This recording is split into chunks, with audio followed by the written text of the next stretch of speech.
Bismillahirrahmanirrahim. Assalamualaikum warahmatullahi wabarakatuh.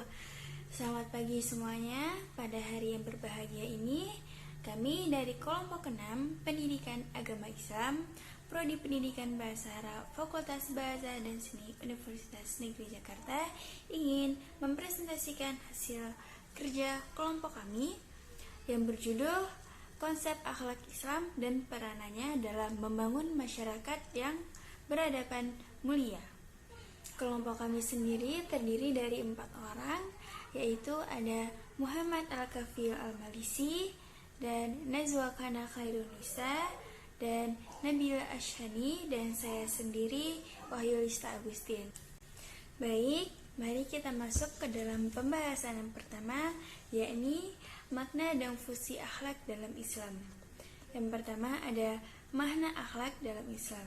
Akhlak menurut bahasa. Kata akhlak berasal dari bahasa verbal, dari bahasa Arab, yakni al-khuluq, yang diartikan sebagai perangai, tabiat, budi pekerti, dan sifat seseorang. Jadi, akhlak seseorang diartikan sebagai budi pekerti yang dimiliki oleh seseorang terkait dengan sifat-sifat yang ada pada dirinya. Dan selanjutnya ada akhlak menurut istilah. Kata akhlak menurut istilah, khususnya dalam Islam, diartikan sebagai sifat atau perangai seseorang yang telah melekat dan biasanya akan tercermin dari perilaku orang tersebut. Seseorang yang memiliki sifat yang baik biasanya akan memiliki perangai yang baik atau akhlak yang baik juga. Dan sebaliknya, seseorang yang memiliki perangai yang tidak baik cenderung memiliki akhlak yang tidak baik atau akhlak yang tercela. Sementara, menurut Imam Al-Ghazali, akhlak merupakan tingkah laku yang melekat pada diri seseorang yang dapat memicu perbuatan baik tanpa mempertimbangkan terlebih dahulu. Adapun pengertian akhlak menurut Muslim Nurdin dibagi menjadi 2 sudut pandang, yaitu as-suluk az-zahriyah dan bataniyah. Suluk az-zahriyah merupakan suatu cara pandang yang memperhatikan hal-hal yang tampak di dalam diri seseorang seperti tutur kata, tingkah laku, dan watak.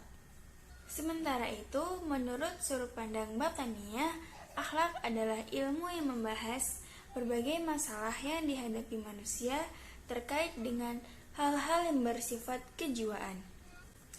Dalam Islam sendiri, akhlak dibagi 2, yaitu akhlakul karimah dan akhlakul mazmumah.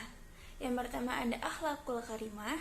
Akhlakul karimah atau disebut dengan akhlak yang terpuji merupakan salah satu golongan macam akhlak yang harus dimiliki setiap umat muslim. Adapun contoh macam akhlak tersebut diantaranya adalah sikap rela berkorban, jujur, sopan santun, tawakal, adil, sabar, dan lain sebagainya. Sebagian umat muslim sudah seharusnya kita selalu menjaga akhlakul karimah dalam menjalani kehidupan sehari-hari. Dan yang kedua ada akhlakul mazmumah. Akhlakul mazmumah atau akhlak tercela merupakan salah satu tindakan buruk yang harus dihindari setiap manusia.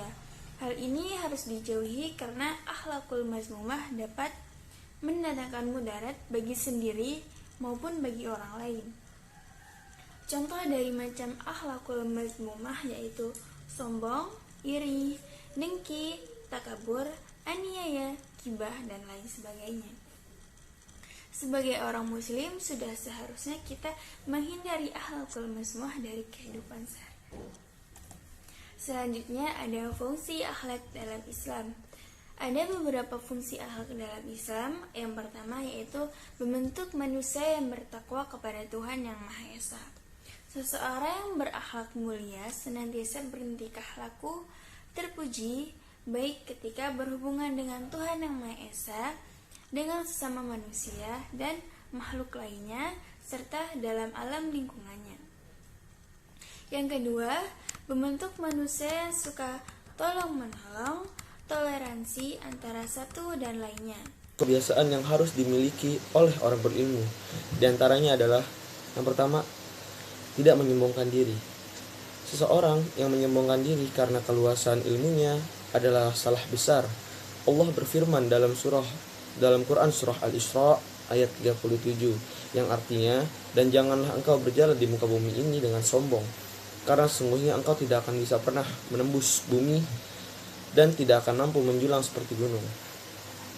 Allah memberikan sindiran kepada orang-orang yang sombong dalam harta, tahta, ataupun dalam hal memiliki ilmu. Terbesit jelas apa yang tersirat dalam ayat tersebut, bahwa bagi orang yang sombong dengan hal yang dimilikinya pasti yang lebih dari apa yang mereka sombongkan, maka dari itu mereka yang menyombongkan ilmu yang mereka miliki, mereka tidak mampu menjulang seperti gunung. Yang kedua, menjaga ilmunya. Ada hadis yang dikeluarkan oleh Ibnu Abu Syaibah, bencana orang yang berilmu adalah lupa dan membicarakan dengan yang bukan ahlinya. Sungguh benar-benar merugi orang-orang yang tidak menjaga ilmunya, karena mereka mencari ilmu dengan susah payah, namun mereka lupa akan ilmunya. Yang ketiga, mengamalkan ilmunya. Orang yang mengamalkan ilmunya sungguh telah benar-benar menjaga ilmunya dari kepunahan, karena akan dikaji oleh orang lain. Sekaligus amal jariah bagi yang mengamalkan ilmunya, sebagaimana yang dikatakan dalam hadis, jika seseorang meninggal dunia, maka terputuslah semua amalnya, kecuali 3 perkara, yaitu sedekah jariah, ilmu yang diamalkan, dan anak yang soleh. Hadis riwayat Muslim nomor 1631. Yang keempat, amanah. Seorang yang berilmu dilihat dari cara menyampaikan ilmunya. Dia harus amanah sesuai dengan redaksi yang diterima dari guru-gurunya yang terdahulu, bukan hanya dengan kepentingan hawa nafsunya saja. Dia menafsirkan sendiri dengan keterbatasan ilmunya dalam bidang tertentu. Yang kelima, lemah lembut dalam pengucapannya, sebagaimana yang terdapat dalam surah Al-Imran ayat 159, yang artinya, maka berkat rahmat Allah, engkau Muhammad berlaku lemah lembut terhadap mereka. Sekiranya kamu bersikap keras dan berhati kasar, tentulah mereka menjauhkan diri dari sekitarmu. Quran surah Al-Imran ayat 159. 3. Akhlak Rasulullah Shallallahu Alaihi Wasallam dalam masyarakat yang majemuk. Rasulullah Shallallahu Alaihi Wasallam adalah tokoh dan sosok terbaik dalam mengajarkan sikap toleransi kepada umatnya.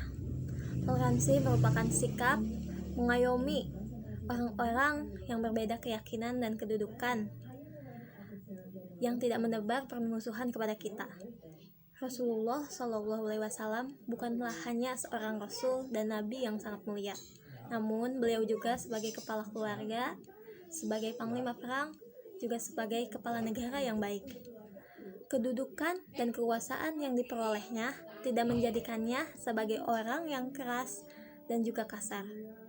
Sebagai pemimpin negara, Rasulullah Shallallahu Alaihi Wasallam juga menunjukkan sikap tolerannya. Ketika terjadi keributan antara kaum Muslim dan juga kaum Quraisy serta Yahudi, Rasul menawarkan solusi dengan membuat piagam Madinah untuk mencari kedamaian dan ketentraman kehidupan bermasyarakat. Seperti yang terdapat pada pasal 16 yang tertulis, sesungguhnya orang Yahudi yang mengikuti kita berhak atas pertolongan dan santunan sepanjang kaum mukminin tidak terzalimi dan tidak ditentang. Selain piagam Madinah, pada peristiwa penaklukan Mekah, yaitu Fathu Makkah, Rasulullah Shallallahu Alaihi Wasallam juga menunjukkan sikap toleransi yang sangat indah. Penduduk Mekah yang selama ini memusuhi Rasul ketakutan ketika umat Islam berhasil menaklukkan kota Mekah. Sebab sebelum itu umat Islam seringkali ditindas oleh para kafir Quraisy. Tak jarang mereka menghalang-halangi dakwah Rasul dan juga bermaksud dan berniat untuk membunuh Rasulullah SAW. Namun Rasulullah SAW tidak menyimpan dendam kepada mereka. Kekuasaan dan kedudukan yang ia punya tidak menjadikannya seseorang yang sombong dan juga bersewenang-wenang. Beliau memaafkan penduduk Mekah atas sikap mereka dan juga tidak ada balas dendam dalam hati beliau untuk membalaskan segala yang telah mereka dapat selama ada di Mekah dulu. Ketika para penduduk Mekah menunggu keputusan Rasulullah hanya berkata, "Hari ini kuucapkan sebagaimana ucapan Nabi Yusuf kepada saudaranya. Tiada celaan atas kalian, pergilah, kalian bebas." Hadis riwayat Baihaqi. Dan poin yang terakhir adalah membangun peradaban mulia dengan akhlakul karimah. Di antara teladan yang dapat ditiru oleh Nabi Muhammad adalah soal bagaimana Nabi ketika itu melakukan perubahan masyarakat dari jahiliyah atau bodoh menuju masyarakat yang madani, yang berkeadaban. Perubahan kehidupan masyarakat yang dilakukan oleh Nabi Muhammad SAW terjadi sangat signifikan dan dilakukan hanya dalam kurun waktu 23 tahun. Salah satu modal utama untuk membangun masyarakat dan bangsa dan negara itu adalah untuk melakukan perbaikan akhlak.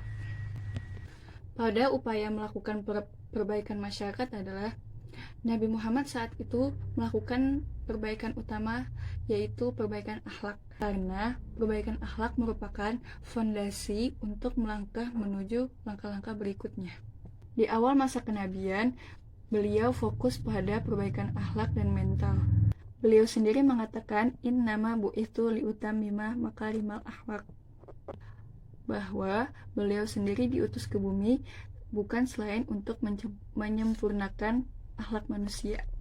Sekian presentasi dari kelompok 6. Mohon maaf apabila ada kesalahan baik berupa perkataan ataupun perbuatan. Syukran katsiran ala ihtimamikum. Assalamualaikum warahmatullahi wabarakatuh.